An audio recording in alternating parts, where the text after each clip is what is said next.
So following up on part two of my intake manifold replacement, I'm going to R&R the original intake manifold on this C5 Corvette.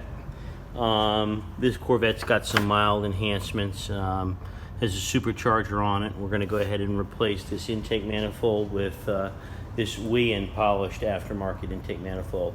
Horsepower gain should be just nominal, but I think the cool factor, it's going to fit the bill.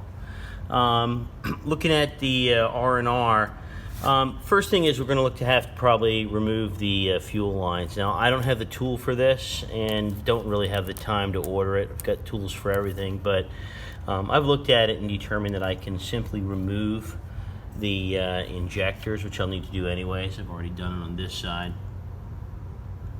And there's enough clearance here that I believe that I can decompress or depressurize the fuel rail and then go ahead and follow the procedure for removing the intake manifold, which is to remove bolts across the top. You'll notice some of these support the fuel rail and some of them actually are just for the intake manifold itself.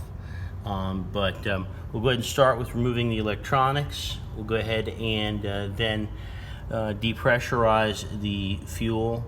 We're then going to go ahead and remove the intake manifold bolts, and once we get the fuel rail loose, we're going to work it up by leaving it connected, and then I'm going to go ahead and slay the fuel rail back and out of the way, because really what I just need to do is an intake manifold replacement.